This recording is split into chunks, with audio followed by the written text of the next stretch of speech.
The Laws of Human Nature by Robert Greene.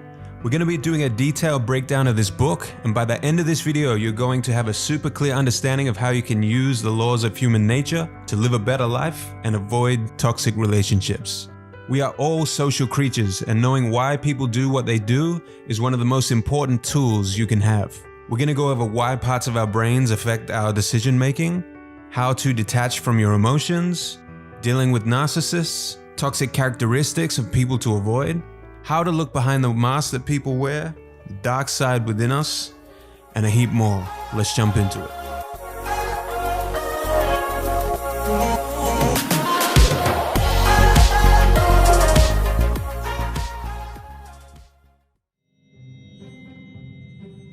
This is Jane.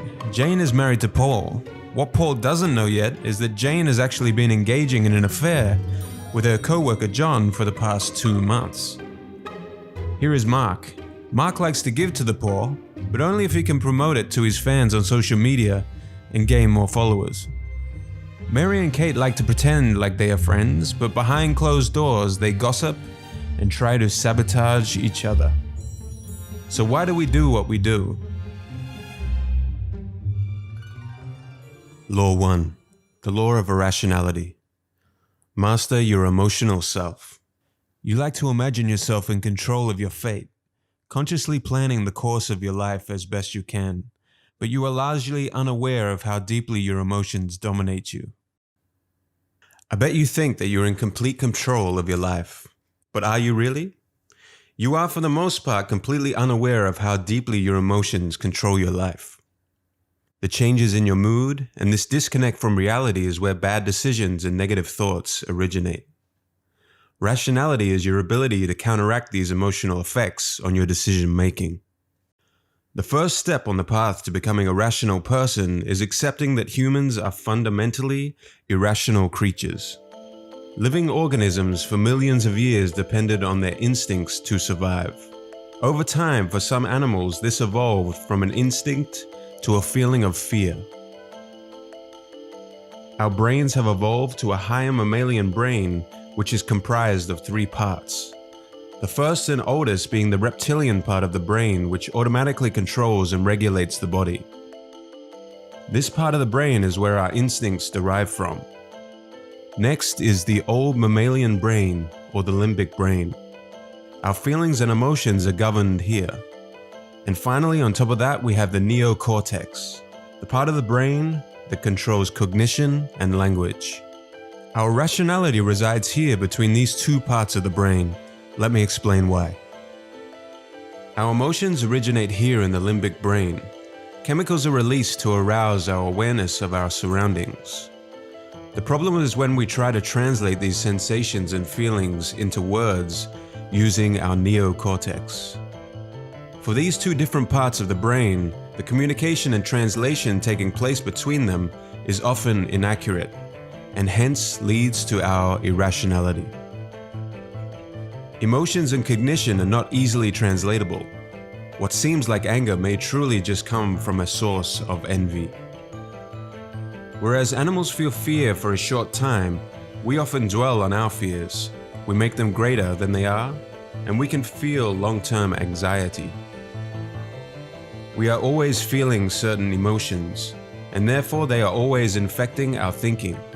Rational people are aware of this. Being able to mitigate your emotions from your thinking helps you make rational decisions. Irrational people are not even aware that their emotions are playing a role in their thinking, often making rash decisions or exploding with rage over menial discomforts. Don't worry though, there are ways we can mitigate our inherently irrational minds. Step 1. Recognize and understand your biases. The most common emotion is the desire for pleasure and the avoidance of pain. This pleasure principle in thinking is the source of all our mental biases. Confirmation bias.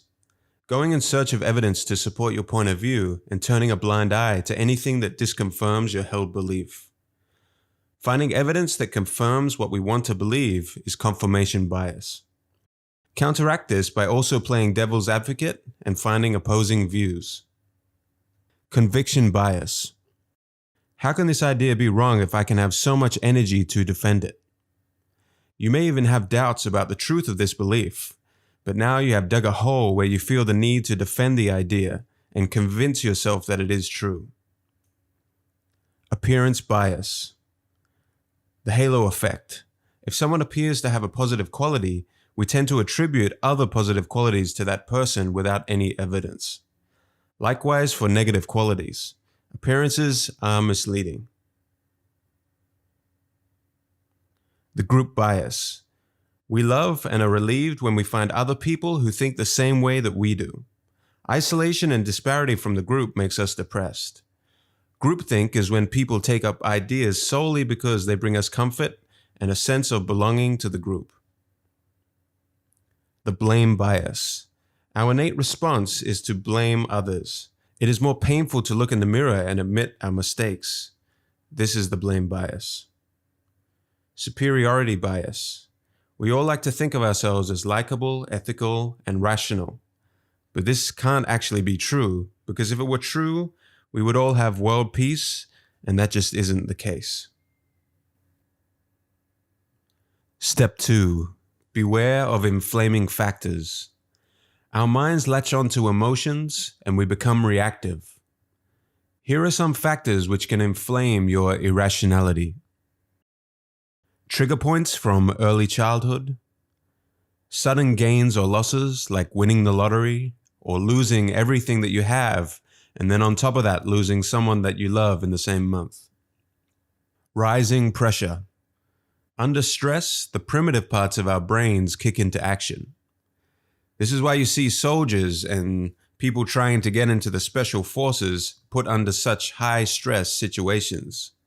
This is because it brings out their true character. Inflaming individuals. Certain individuals in your life can trigger your irrational thinking in positive and negative ways. The group effect. You can get caught up in the collective emotion when surrounded by others. You can see this on display at religious and political gatherings. Step 3. Strategies to bring out the rational self. Here are some strategies to become a more rational person. 1. Understand you are fundamentally irrational and that the emotional being thrives on being ignorant. 2. Examine why you reacted a certain way to a stimulus in your life. 3. Increase your reaction time. Take a step back and remove yourself from a situation. Cool down the emotions and let the rational perspective of the situation arise. 4. Stop trying to change people. Our interactions with others are a major contributor to our emotional chaos. You judge, you see things that you don't like, you want to change people. You get upset, you get frustrated, but it's a losing game. Accept people for what they are and just try to work with what is presented before you. If you want to feel more clarity and calmness in your life, then the first step is to tame your emotions. Law 2. The law of narcissism. Transform self-love into empathy. We are all narcissists, some deeper on the spectrum than others. Humans are social animals, and from the moment we are born, we have a need for attention. People will do almost anything to get attention. This includes crimes, attempted suicides, and hoaxes gone wrong. So where do you fall on the narcissistic spectrum? If you are anywhere below, let's say the middle of the spectrum, you fall into the category of deep narcissism. You are self-righteous, reactive, rageful, and seek vengeance. These are the only ways you know how to mask your insecurities. If the conversation isn't centered around you, you may give a distant stare or become impatient until the conversation is again centered around you. You display high levels of self-confidence, and you use this to gain attention, but it is mainly just to cover up your incomplete sense of self and to fill up an inner emptiness. For you, the deep narcissist, attention is survival. If you're above the midway level on the spectrum, you are a functional narcissist. Most of us fall somewhere here on the spectrum. You like attention if someone gives it to you. However, you are not always seeking attention. You are able to turn your attention outward, listen to others, and not be continually chasing attention from others. A healthy narcissist resides here at the top of the spectrum of self-absorption. At the top of the spectrum lies empathy. This is the complete absorption in others and not yourself. A healthy narcissist can imagine other people's perspectives. You can build relationships more easily, whereas someone in the deep narcissism rage tends to slip deeper over time and is unable to maintain and build strong relationships. There are 4 main ways to build your empathetic skill set. Having an empathetic attitude. Don't assume to already understand people. Each new person you meet is like an undiscovered country with new chemistry for you to explore. Visceral empathy. It is hard for humans to figure out others' thoughts, but feelings and mood are much easier to read. Pay attention to the body language and tone of voice of others. Analytic empathy. As Abraham Lincoln once said, "I don't like that man. I must get to know him better." Don't close yourself off from others that rub you up the wrong way or who you know that you disagree with. The empathetic skill. Becoming more empathetic is a process. In order to understand others better, you need feedback. You can do this by simply asking someone their feelings and thoughts and seeing if you were correct in your assumptions. Empathy is more than anything a state of mind, a different way of relating to others. Types of narcissist. The complete control narcissist. This type of narcissist in general has more ambition and higher energy levels than of an average deep narcissist, as well as higher levels of insecurities. Control narcissists are hypersensitive to any criticism, but they are good listeners, so you need to be extra careful because they can mimic empathy well. They do not do anything with the intention of connecting with people, but rather to control and manipulate them. The theoretical narcissists are masters of disguise. They can play many different roles. They will do anything to seem moral and altruistic, and they love reveling in their status as the victim. Everything they do is for others to see and gain attention from. The healthy narcissist. Healthy narcissists are excellent mood readers and can pick up on body language and tone of voice cues. A healthy narcissist has high levels of optimism and confidence, which they can use to lead a team and boost morale. Law 3. The law of role-playing. See through people's masks. We all wear masks to show ourselves off in the best possible light. Outward-facing pictures on Facebook and Instagram are quite often not the true reality of how someone's life really is. Luckily, our masks have cracks in them that leak out people's true feelings. These leaks can be noticed through non-verbal cues, certain facial expressions, inflection of the voice, or tension in the body. Through body language and tone of voice, which is mostly unconscious, we can better read someone's true feelings beneath the mask. People are like the moon. They only show you one of their sides. Arthur Schopenhauer. If you want to present yourself in the most optimal way and become a master at reading others, practice these 3 skills. Observational skills. 1. When you are having a conversation with someone, pay close attention to micro-expressions. These are split-second expressions such as forced smiles, changes in the tone of voice, or body language which gives mixed signals. 2. Get to know how someone operates in normal situations or at their baseline. Then compare that to how they operate under conditions of stress or excitement. 3. People watch. Take some time to watch how people behave in situations. Take notes and also observe yourself. Remember the cracks in the mask we spoke about earlier? Those flashes of micro-expressions? People can try to prevent these cracks from leaking and showing their true feelings, but that would be futile, as they are for the most part completely unconscious and uncontrollable. In order to see through other people's masks, you need to master the decoding keys. Key 1. Dislike like cues. Pursing of the lips, sudden squinting of the eyes or the glare, a stiffened neck, feet that turn away from you as you engage in conversation, folding of the arms, and excess tension in the body are all clues. If someone gives you a compliment or praises you without their eyes lighting up, this could be a clue of hidden envy. Learn to distinguish between a fake and genuine smile. Genuine smiles move the eyes, eyebrows, and cheeks upward. Dominance and submission. People who feel dominant tend to talk more in conversations and interrupt regularly. It is fairly easy to meet a couple and notice which one is the dominant one in the relationship.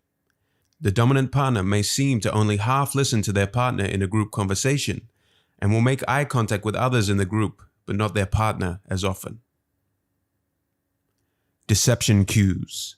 People who are trying to hide something become more chatty and animated. Gestures with the hands and arms can become more exaggerated. If you perceive that someone is trying to deceive you, let them continue to talk as much as they can, and when the time is right, hit them with a pointed question and see what kind of micro-expressions your question creates within them. The art of impression management. In order to perform optimally in social situations, you can do the following. Be aware of your nonverbal cues like body language and tone of voice. Give genuine smiles and use welcoming body language. Make sure you create the right first impression. Selectively make yourself absent and create an air of mystery. Make your behavior less predictable and project saintly qualities like sincerity and honesty. Law 4. The law of compulsive behavior. Determine the strength of people's character. Our characters are formed in early childhood and by our daily habits. You can measure the strength of someone's character by how well they handle adversity, their ability to work with others, their patience, and their ability to learn.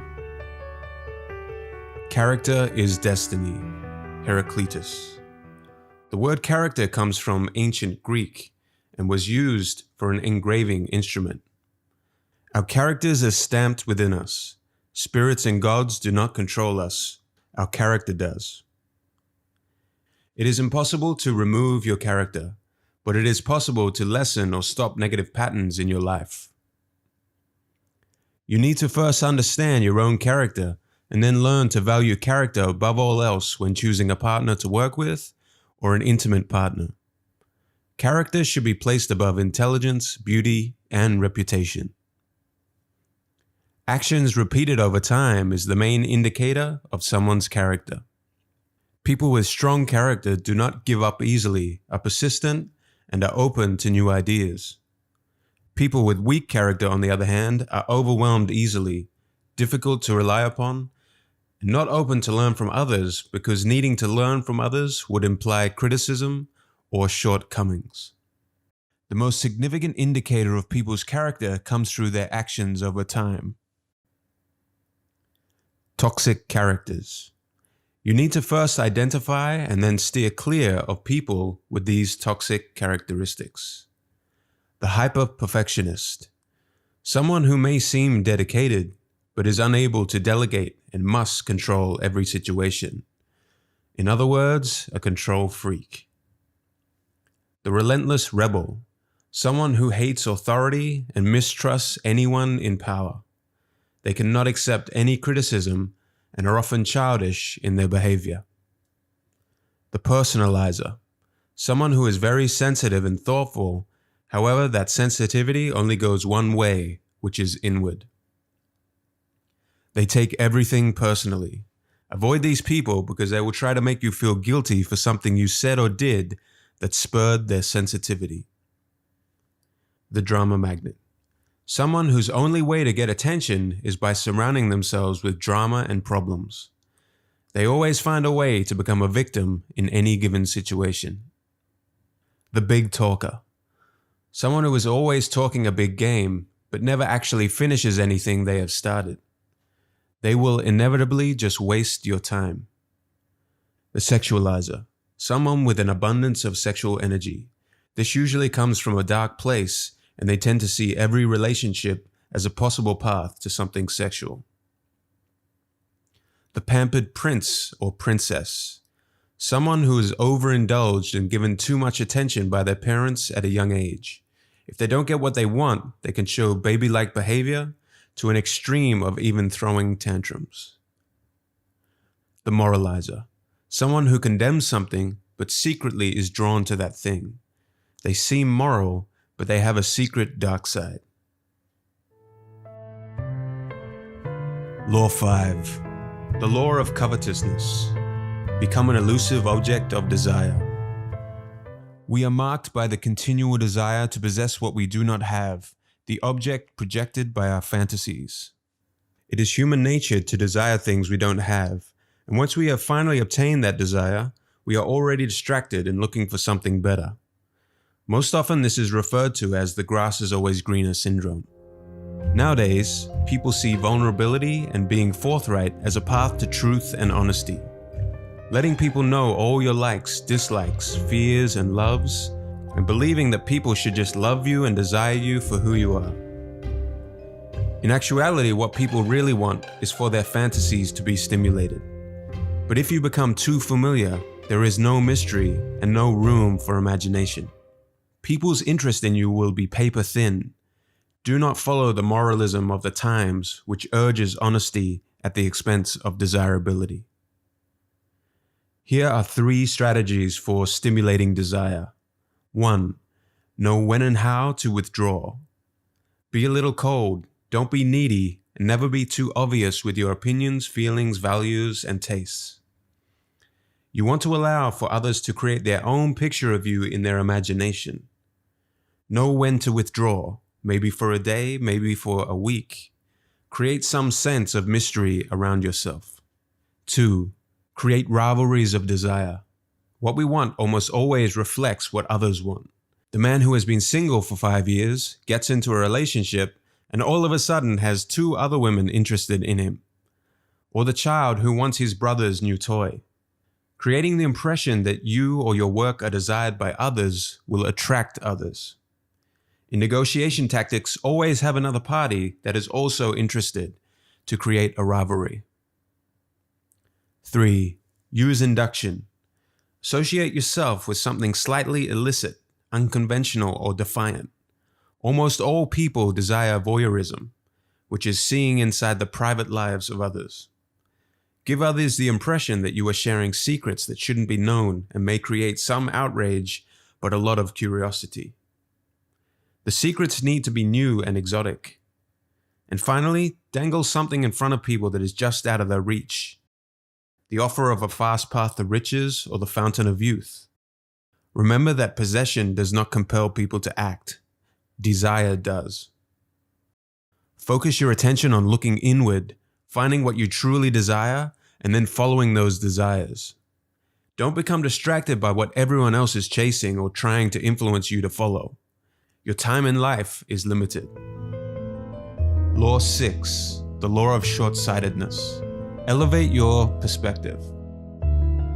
Humans are most impressed by what they can see and hear now in the present. By overemphasizing the present, we lose perspective over our long-term goals. When you are standing at the base of the mountain, you are unable to have much perspective over the bigger picture. As you go higher up the mountain, you can see more clearly. When you reach the top of the mountain, you have a panoramic view that is much clearer than the one that you had when you were standing at the base of the mountain. People who are stuck in the present are the people standing at the base of the mountain. People who are reactive to the present events are most susceptible to manipulation and other alluring get-rich-quick schemes. With an elevated perspective, you will have the patience and clarity to reach almost any objective.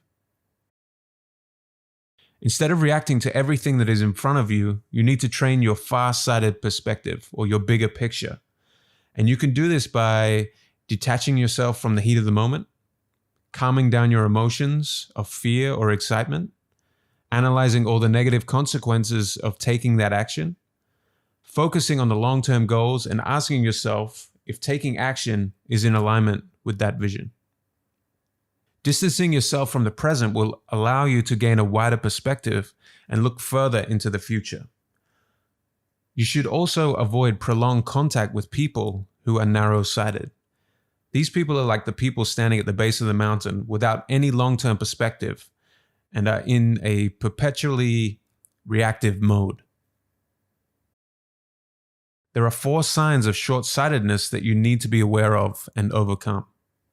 1. Unintended consequences. Life is complex. You are naive to think that A will lead to B, then B will lead to C. Events and other people with their own motivations will come into contact with your plans and your long-term goals. And these things are wholly out of your control. However, by first going through all the possible negative consequences of taking an action, you are at least aware of ways in which your plans could deviate. Think deeply. Go as far as your mind can go in all permutations or chain reactions of decisions. That new TV that you saw on sale seems like a good bargain in the heat of the moment. But what chain reactions will that purchase cause? After all, now you need to get your money's worth, right? So what's that going to mean? One hour a day of Netflix and the news, which maybe turns into 4 hours a day. And, before you know it, over the span of a month, that is approximately 120 hours in front of a TV. Or if you extrapolate that out over a year, that's 1,460 hours. And over the next 5 years, 7,300 hours of your life. Was the TV on sale worth 7,300 hours of your life? 2. Tactical hell. When you find yourself in arguments on all fronts just to protect your ego or win the argument, you have probably lost sight of your long-term goals and vision. Now would be the time to ask yourself, what are my real values and priorities? Then focus your time and energy away from useless arguments and towards your long-term goals. Does winning the argument or protecting your ego help you to achieve those goals? Most probably not. 3. Ticker tape fever. Nowadays, we all have become addicted to the continuous news cycles and pings and dings of social media. If you are reacting to and following all of these updates to guide your decisions, then you have the fever, and you need to refocus your energy towards your long-term vision. Focusing more on your long-term outcomes needs patience, but it will reward you with calmness and clarity. 4. Lost in trivia. It is easy to drown in a sea of information nowadays, especially when you are actively trying to have all the details. To prevent this feeling of information overload and the perpetual chasing of every minuscule detail, remind yourself that you don't have to have all the details. With a solid vision and long-term goals, you can weed out the essentials from the non-essentials, and it is wise to delegate and let subordinates do the rest of the information gathering for you. You can steer the ship, but you don't also need to be below the decks, manning the oars. Become a far-sighted human. Detach from the now, calm your emotions in the present, and get yourself to a higher point on the mountain to widen your perspective and see all the future consequences of the decisions that you make now. Law 7. The law of defensiveness. Soften people's resistance by confirming their self-opinion. Everybody wants to believe that they are independent and in control of their own lives. People all have certain self-opinions and perceptions about who they are, and they are willing to fight to defend those opinions. There are 3 universal qualities to people's self-opinions. 1. I am autonomous, acting of my own free will. Even if we have been manipulated or succumbed to peer pressure, we don't want to tell ourselves that outside influences guided our decision-making. If we feel like we are being coerced, we tend to rebel. 2. I am intelligent in my own way. No one feels comfortable with the idea that they may be gullible or have subpar intelligence. 3. I am basically good and decent. We all have the tendency to believe we are good people supporting the right causes. By understanding the 3 universal self-opinions above, you are in a better position to influence them. Never put someone in a situation that would trigger one of their self-opinions. You can use these 5 strategies to persuade people effectively and avoid triggering their defensiveness of the 3 universal self-opinions. 1. Transform yourself into a deep listener. Our attention is often scattered, and the reason for this is that people are more interested in their own thoughts and feelings than the person they are communicating with. The usual advice of talking less and listening more is often redundant unless there is some kind of motivation to actually listen. Treat each person you interact with as an uncharted country that is abundant with hidden surprises. Find what interests them, look for clues in their facial expressions, like when their eyes light up, and probe deeper. The more they talk, the more you can discover their desires and insecurities. 2. Infect people with the proper mood. People are very vulnerable to the moods of others. If you are relaxed and warm-hearted, they will feel comfortable, sense this, and mirror your good mood. Gentle taps on the arms can build rapport, but avoid too much eye contact because this can be taken as a sexual connotation. 3. Confirm their self-opinion using the 3 universal self-opinions. For independence, appeal to the sense of autonomy. If you need to get their help, don't let them feel like they are being manipulated. Instead, position the favor in a way that makes the favor feel like it was their idea or choice all along. For intelligence, concede that their opinion on the matter is better than yours. This will make them feel slightly superior, lower their guards, and put them in a position where they are more willing to accept your opinions later. For their self-belief of decency and goodness, link your need to a greater cause and remind them of good deeds that they have done in the past. 4. Allay their insecurities. Once you have identified someone's insecurities, be careful not to trigger them, and then go about giving compliments and flattering them about those qualities. 5. Use people's resistance and stubbornness. Subvert people's emotions, language, and stubbornness in a constructive way. Use the language back at them, because it is very hard for people to not follow the words that they have used themselves. Stubbornness stems from uncertainty and fear of change. If they have a rebellious nature, reverse psychology can be used to push them in a direction you want them to go. The royal road to influence is to put the focus on others. Let them do the talking. Let them be the stars of the show. The flexible mind. Just as the body tightens with age, however, so does the mind.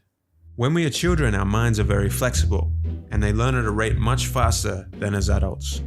The ultimate frame of mind is one that is flexible like a child's and has the reasoning power of an adult. As we age, we become closed off to new ideas. Try to imagine your ideas and opinions like toy building blocks. You can play with them, experiment with them, throw some out, keep some, or get new ones. Don't become too attached and rigid to your ideas. Remain playful and flexible in your spirit.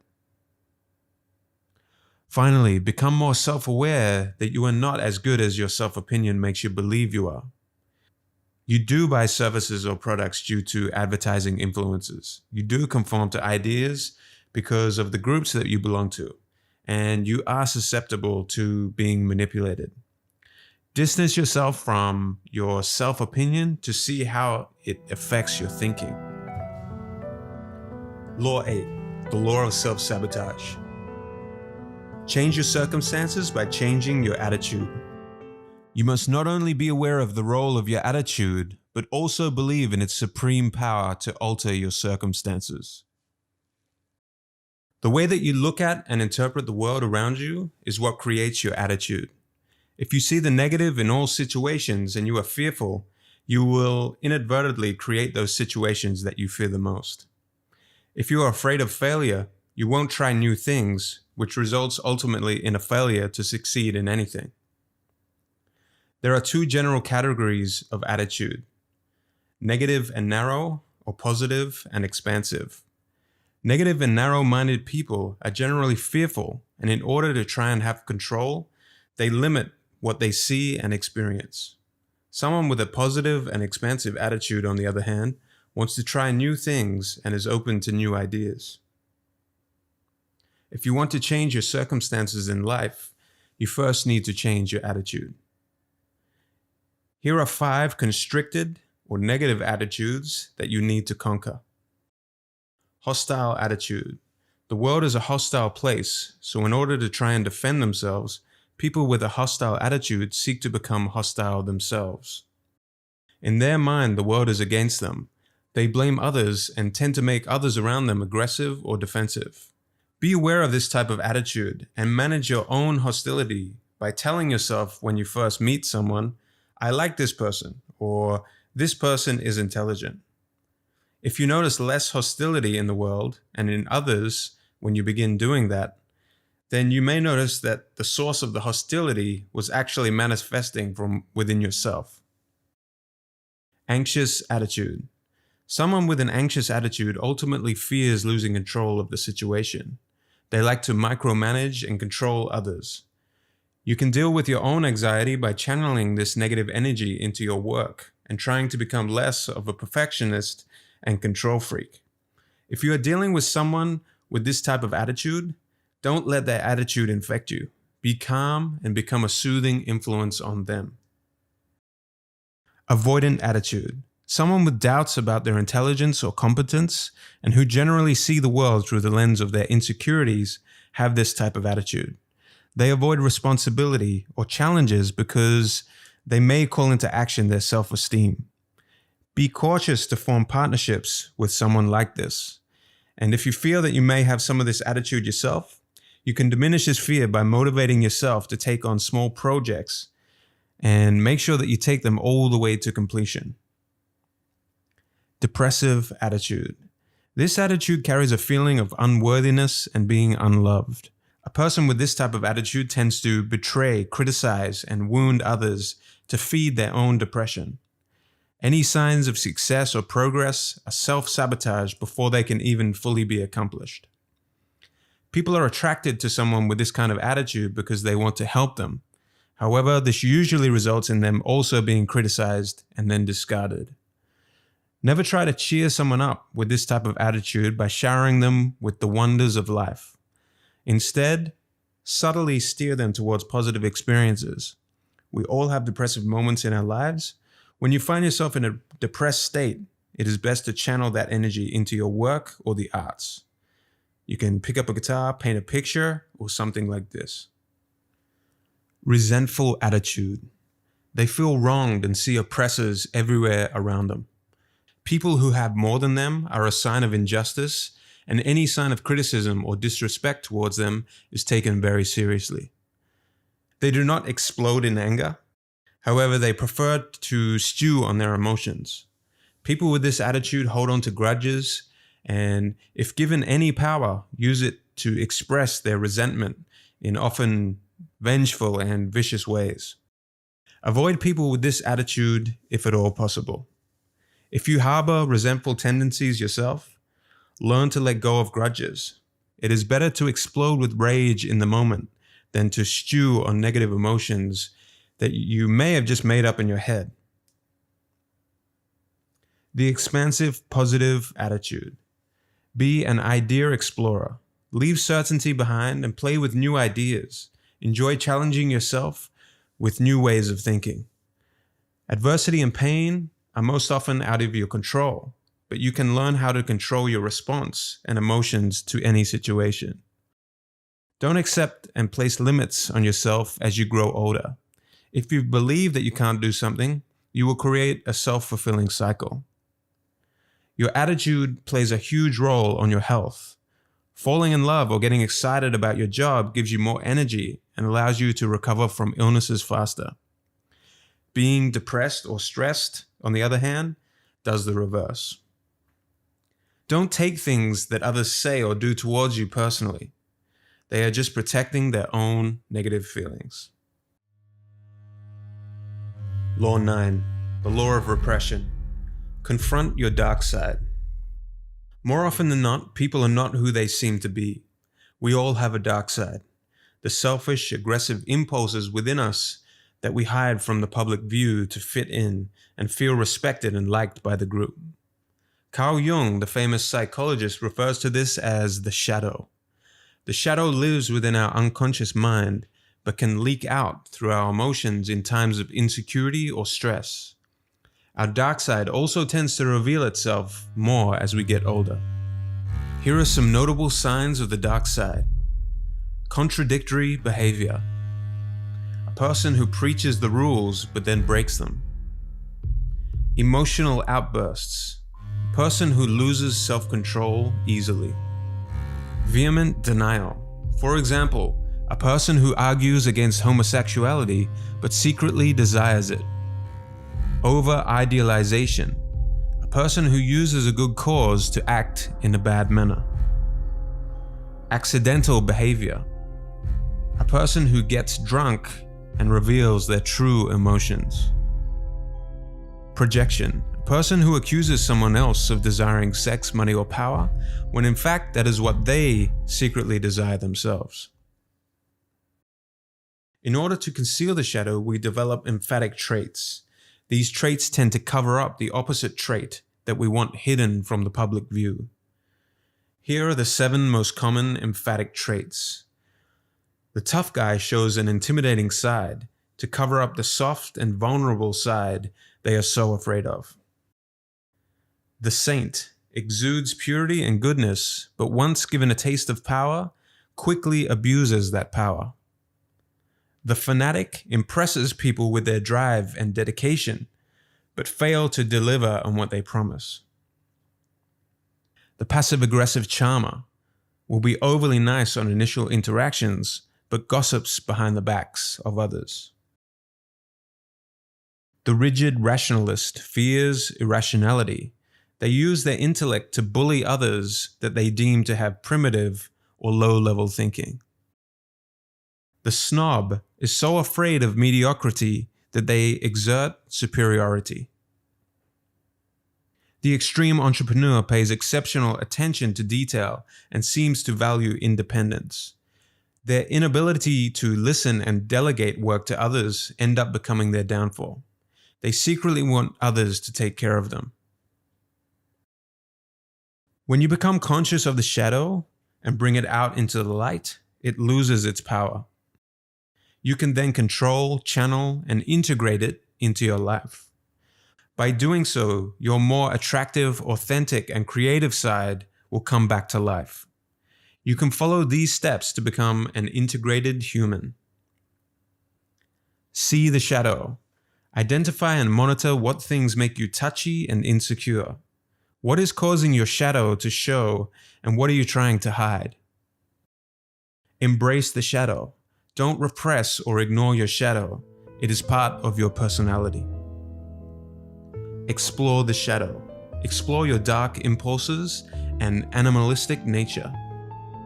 If your shadow surfaces in dream states or dark thoughts, don't try to ignore it. Play with the ideas and channel that energy into your work. Show the shadow. Use the shadow as your ally if people get in your way. Respect your own opinions more and others less. Be more assertive and compromise less. Care less about what people think of you. And finally, don't be afraid to use the shadow at times to offend and even hurt people that have bad intentions or unjustly criticize you. Show your shadow proudly. The more you repress the shadow, the darker and uglier it becomes.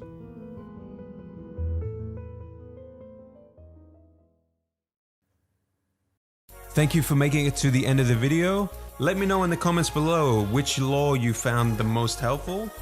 And if you guys don't want to miss out on more videos like this one in the future, please hit the like and subscribe button because it really helps out. Also, this was only 9 of the 18 laws in the book. So if you would like me to do the other laws, which would be laws 10 to 18, please let me know down below, so I can get an idea of if these laws were even helpful to you guys or not. So thank you so much. Have a good day.